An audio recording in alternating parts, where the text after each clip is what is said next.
ಉಡಾಯಿಸೋ ಖಾರ ಬಣ್ಣ ರುಚಿಯನ್ನು ನೀಡುತ್ತದೆ. ಮೆಣಸಿನ ಪುಡಿ ಚಿಂದಿ ಉಡಾಯಿಸೋ ಖಾರ ಬಣ್ಣ ರುಚಿ. ಕೆಆರ್ಎಸ್ ಜಲಾಶಯಕ್ಕೆ ಮೊದಲು ಅಡಿಗಲ್ಲು ಹಾಕಿದ್ದು ಟಿಪ್ಪು ಸುಲ್ತಾನ್ ಅನ್ನುವಂಥ ಹೇಳಿಕೆ ಸಾಕಷ್ಟು ಚರ್ಚೆಗೆ ಕಾರಣ ಆಗ್ತಾ ಇರುವಂಥದ್ದು. ಸಚಿವರಾದಂಥ ಮಹದೇವಪ್ಪನವರು ಒಂದು ಹೇಳಿಕೆಯನ್ನು ಕೊಡ್ತಾರೆ ನಿನ್ನೆ ಒಂದು ಕಾರ್ಯಕ್ರಮದಲ್ಲಿ. ಈ ಒಂದು ಕಾರ್ಯಕ್ರಮದಲ್ಲಿ ಹೇಳಿಕೆ ಕೊಟ್ಟಂಥ ಹೇಳಿಕೆ ಏನಿದೆ ಇದು ಸಾಕಷ್ಟು ವಿವಾದಕ್ಕೆ ಕೂಡ ಕಾರಣ ಆಗಿರುವಂಥದ್ದು.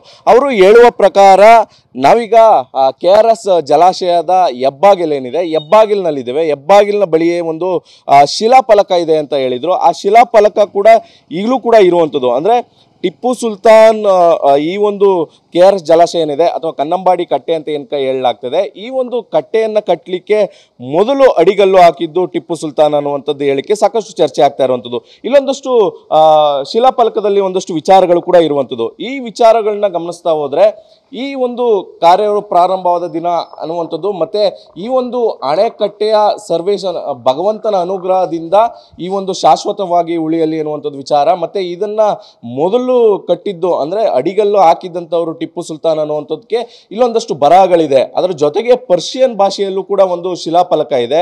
ಅದೇ ರೀತಿ ಇಂಗ್ಲಿಷ್ ಭಾಷೆಯಲ್ಲೂ ಕೂಡ ಶಿಲಾಫಲಕ ಇರುವಂಥದ್ದು. ಅಂದರೆ 1794ನೇ ಇಸ್ವಿಯಲ್ಲಿ ಈ ಒಂದು ಅಣೆಯನ್ನು ಕಟ್ಟಲಿಕ್ಕೆ ಟಿಪ್ಪು ಸುಲ್ತಾನ್ ಮುಂದಾಗಿದ್ರು. ಈ ಒಂದು ಅಣೆಯನ್ನು ಕಟ್ಟಲಿಕ್ಕೆ ಮುಂದಾದ ನಂತರ ತದನಂತರ 1911ನೇ ಇಸ್ವಿಯಲ್ಲಿ ಈ ಒಂದು ಅಣೆಕಟ್ಟು ಪ್ರಾರಂಭ ಆಗುತ್ತೆ ಅಂತ ಹೇಳಿರುವಂಥದ್ದು. ಅಂದರೆ ಮೊದಲನೇದಾಗಿ ಈ ಒಂದು ಅಣೆಕಟ್ಟು ಕಟ್ಟಲಿಕ್ಕೆ ಪ್ರಾರಂಭ ಮಾಡಿದ್ದೆ ಟಿಪ್ಪು ಸುಲ್ತಾನ್ ಅಂತ ಮಹದೇವಪ್ಪನವರು ಹೇಳಿಕೆಯನ್ನು ಕೊಟ್ಟಿದ್ರೆ, ಆ ಒಂದು ಹೇಳಿಕೆಗೆ ಸಾಕಷ್ಟು ವಿವಾದ ಸೃಷ್ಟಿಯಾಗಿರುವಂಥದ್ದು, ಚರ್ಚೆಗಳು ಸೃಷ್ಟಿಯಾಗಿರುವಂಥದ್ದು.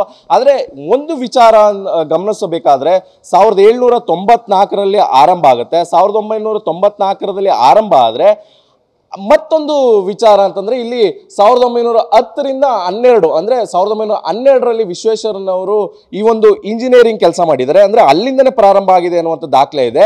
ಇಲ್ಲಿಗೂ ಮತ್ತು ಟಿಪ್ಪು ಸುಲ್ತಾನ್ ಇರುವಂಥ ಹೆಸರಿರುವಂಥ ಶಿಲಾನ್ಯಾಸ ಫಲಕಕ್ಕೂ ಕೂಡ ಯಾವುದೇ ರೀತಿಯಂಥ ಹೊಂದಾಣಿಕೆ ಕಾಣಿಸ್ತಾ ಇಲ್ಲ. ಇದೇ ಒಂದು ವಿಚಾರವನ್ನು ಈಗ ಇತಿಹಾಸ ತಜ್ಞರುಗಳು ಕೂಡ ಇದೇ ಒಂದು ವಿಚಾರವನ್ನು ಹೇಳ್ತಾ ಇರುವಂಥದ್ದು. ಈ ಟಿಪ್ಪು ಸುಲ್ತಾನ್ ಒಂದು ಅಣೆಕಟ್ಟನ್ನು ಕಟ್ಟಲಿಕ್ಕೆ ಮುಂದಾಗಿದ್ರು, ಆದರೆ ಈಗಿನ ಕನ್ನಂಬಾಡಿ ಕಟ್ಟೆ ಅಲ್ಲ, ಯಾವುದೋ ಒಂದು ಅಣೆಕಟ್ಟೆಯನ್ನು ಕಟ್ಟಲಿಕ್ಕೆ ಮುಂದಾಗಿದ್ರು. ಇಲ್ಲಿ ಅದರ ಒಂದು ಶಿಲಾಫಲಕಗಳು ಸಿಕ್ಕಿತ್ತು, ಅದನ್ನ ಮಹಾರಾಜರ ಉದಾರತೆಯಿಂದ ಇಲ್ಲಿ ತಂದು ಹಾಕಿದ್ರು. ಆ ಕಾರಣದಿಂದಾಗಿ ಇಲ್ಲಿ ಈ ಒಂದು ಫಲಕ ಇದೆ. ಆದರೆ ಈ ಒಂದು ಅಣೆಕಟ್ಟೆಗೂ ಟಿಪ್ಪು ಸುಲ್ತಾನ್ಗೂ ಯಾವುದೇ ರೀತಿಯಂತ ಸಾಮ್ಯತೆ ಇಲ್ಲ. ಜೊತೆಗೆ ಅವರೇ ಕಟ್ಟಿಸಿದ್ರು ಅನ್ನೋದಕ್ಕೆ ಯಾವುದೇ ರೀತಿಯಂತ ಕುರುಗಳಿಲ್ಲ, ಯಾವುದೇ ರೀತಿಯಂತ ಸಾಕ್ಷಿಗಳಿಲ್ಲ ಅನ್ನುವಂಥದ್ದು ಕೂಡ ಇತಿಹಾಸ ತಜ್ಞರು ಹೇಳ್ತಾ ಇರುವಂಥದ್ದು. ಒಟ್ಟಾರೆಯಾಗಿ ಸದ್ಯಕ್ಕೆ ಮಹದೇವಪ್ಪನವರು ಹೇಳಿಕೆ ಕೊಟ್ಟಿರುವಂಥ ವಿಚಾರ ಸಾಕಷ್ಟು ಚರ್ಚೆ ಆಗ್ತಾ ಇದೆ. ಒಟ್ಟಾರೆಯಾಗಿ ಈ ಒಂದು ವಿಚಾರವಾಗಿ ಇತಿಹಾಸ ತಜ್ಞರು ಯಾವ ನಿಲುವಿಗೆ ಬಂದು ನಿಲ್ತಾರೆ ಅನ್ನುವಂಥದ್ದನ್ನ ಕಾದು ನೋಡಬೇಕಾಗಿದೆ.